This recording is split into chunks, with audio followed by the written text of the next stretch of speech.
Yo, what's up guys? Is your car too old to have Apple CarPlay? Are you looking for a way to get Apple CarPlay on your older vehicle that may not even have a screen that works for it? Well, this product from Amazon is going to do wonders for you. As you can see, it's basically a CarPlay screen that you're gonna mount onto your dash, and then you're gonna connect with your phone, and essentially, boom, you now have a CarPlay screen in your vehicle for a pretty good price. So let's go ahead and unbox this, and then we'll go ahead and set it up and test some of the features, see how easy it is, does it block your view, that sort of thing. So hopefully it's got everything we need in here. I'm sure it does. If it's like any of the others I've tested in the past, it's going to be plugged in via a cigarette lighter. So here we go. You can see portable CarPlay screen, some instruction manuals, and how to actually get it to work. We'll probably want to keep this because we may have some trouble setting it up. We'll have to see. And then we have the actual screen itself. And this actually seems to be a pretty good size in my opinion. If they get too big, they start to actually block your kind of view, and that is not the case with this one. It's pretty nice and incognito. So we'll go ahead and peel this screen cover, nice and clean from the factory, no prints or anything like that.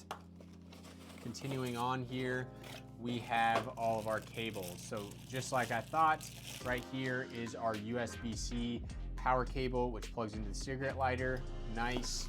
And then we have a cable right here.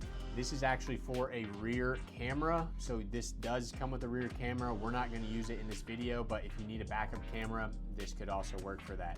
And then we have a mount. Now I'm curious to see how the different mounts work, because that's going to be pretty important. So we have this mount right here, which will kind of just claw into the back here, and this allows you to suction cup it. I'm not actually sure how you get this suction cup to lock itself, but oh, here we go. There's a little like latch in there. So this could actually allow you to kind of bring it out from the dash, which is interesting. Or you have this one, which is basically just a straight monitor type stand that's going to be sticky, and it's going to sit basically right on your dash like this. So let's check this out, guys. We'll go ahead and plug it in the vehicle. Well, actually, let's try plugging it in right here first and go through the settings and all of that. So here is our first installation. It was super easy to do. I ended up going with the arm mount, as you can see.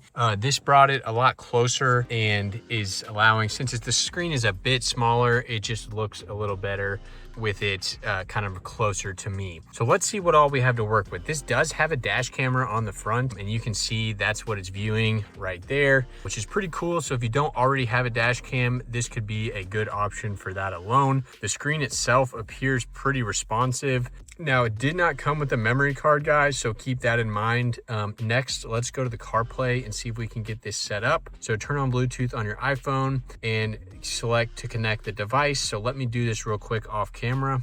There you have it. I am officially connected via Apple CarPlay. So this is my map right here. I'm not going to show you actual driving around because that will show my address, but there's the map. I can then go to like the calendar right here. I can go to my music. I can go back to the home screen, and it's gonna have everything you want, guys. It's pretty freaking sweet, and it's gonna be very easy to connect and all of that. So definitely take a look at this thing, guys. I will have it linked down below, and in my opinion, this is one of the easier ones to use, so check it out. All right, guys, I've got the camera installed here. It was super easy. All I had to do was suction cup it to the window and then plug in the USB-C cable. So you can see right off the bat, it's already recording in 4K. That is the flashing red in the top left. And then on the actual screen, you can see both the internal and the front camera. So you can make sure that you got a good view of yourself.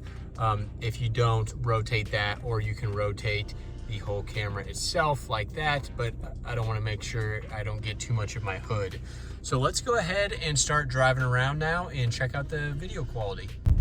So I've been driving around for a little bit now, and the screen is not shaking very much. I mean, it is a little bit, and I'm driving on a lot of snow and ice right now, but that's one of the main issues I've had with these screens in the past, is that they bounce around and make a lot of noise. Well, that is not the case with this one. It's actually doing really well. I've got my map pulled up, and I'm not having any issues at all. So I really think I'm gonna like this. It's not taking up any of my dash, because I look at about this height right here, and you can see I can still see plenty fine over the front of the car. So really happy with that overall, guys. Definitely check this thing out. I will have links down below, and it really is the simplest way to get Apple CarPlay in an older vehicle. So peace. And also, as you can see, as soon as you get out of the vehicle, it does turn off, so it's not gonna run your battery or anything like that. Pretty cool.